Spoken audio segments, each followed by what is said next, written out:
ঈদে ঘরমুখো মানুষের বাড়ি ফেরার আরো খবর জানাতে আশুলিয়া থেকে সরাসরি যুক্ত হচ্ছে সহকর্মী ওমর ফারুক। ফারুক, আমরা জানি পোশাক কারখানাগুলোতে ছুটি হয়েছে, এতে সড়কে যানবাহনের চাপ বেড়েছে এবং যাত্রীরাও বাড়ি ফিরছে। তো যাত্রীদের ভোগান্তি কেমন দেখছেন এবং যানবাহনের চাপ কেমন দেখছেন, তাদের কোনো অভিযোগ আছে কিনা, সবকিছু মিলিয়ে বিস্তারিত জানাবেন। হামিদা, আপনাকে ধন্যবাদ। আমি আপনাকে জানিয়ে রাখি, আজকে শিল্পাঞ্চল আশুলিয়ার 80% গার্মেন্টস কারখানা ছুটি হয়েছেন এবং গতকাল কিন্তু 10% গার্মেন্টস কারখানা ছুটি হয়েছে। আগামীকাল 10% গার্মেন্টস কারখানা ছুটি হবে। তো আজকে যেহেতু বেশিরভাগ গার্মেন্টস কারখানা ছুটি হয়েছে, যে কারণে ঢাকা আরিচা মহাসড়ক এবং নবীনগর চন্দ্রা মহাসড়ক, এছাড়াও আবদুল্লাপুর বাইপেল মহাসড়কে কিন্তু যাত্রীদের তীব্র ভিড় আমরা লক্ষ্য করেছি এবং এই মহাসড়কে কিন্তু নবীনগর চন্দ্রা মহাসড়কের 8 কিলোমিটার এলাকা জুড়ে কিন্তু তীব্র যানজটের সৃষ্টি হয়েছে।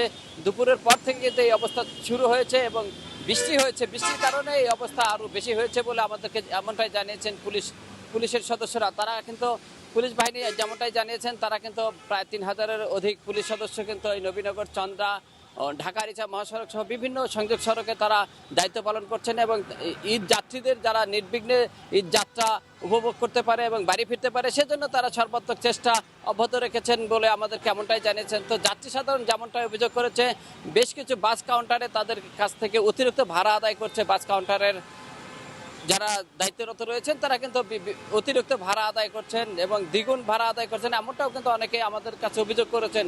তো শিল্পাঞ্চল আশুলিয়ার যে সকল কারখানা রয়েছে, সে সকল কারখানা থেকে কিন্তু বেরিয়ে আসতে বৃষ্টিতে কিন্তু বিভিন্ন রাস্তাঘাটের অবস্থা নষ্ট হয়েছে এবং পানিতে তলিয়ে গেছে, যে কারণে কিন্তু যাত্রী সাধারণ যারা রয়েছেন, শ্রমজীবী মানুষ যারা রয়েছেন, তাদের ঘরে ফেরা নিয়ে কিছুটা সমস্যা সৃষ্টি হয়েছে এবং বিঘ্নিত সৃষ্টি হয়েছে। তো এই মুহূর্তে কিন্তু ঢাকা আরিচা মহাসড়ক এবং নবীনগর চন্দ্রা মহাসড়কের যে বাইপেল, শ্রীপুর এবং বলিভদ্র সহ বিভিন্ন যে স্টেশনগুলো রয়েছে, সেই স্টেশনগুলোতে কিন্তু এই মুহূর্তে উপচে পড়া ভিড় আমরা লক্ষ্য করছি। তো নবীনগর চন্দ্রা মহাসড়কে এই মুহূর্তে যানজটে সৃষ্টি হয়েছে। পুলিশ বাহিনী চেষ্টা করছে যানজট নিরসন করে দ্রুত এই যানজট থেকে মুক্ত করার জন্য চেষ্টা করছেন। তো শিল্পাঞ্চল আশুলিয়া নবীনগর চন্দ্রা মহাসড়ক থেকে আমার কাছে এই ছিল সর্বশেষ ঈদযাত্রা নিয়ে। হামিদা, ধন্যবাদ আপনাকে।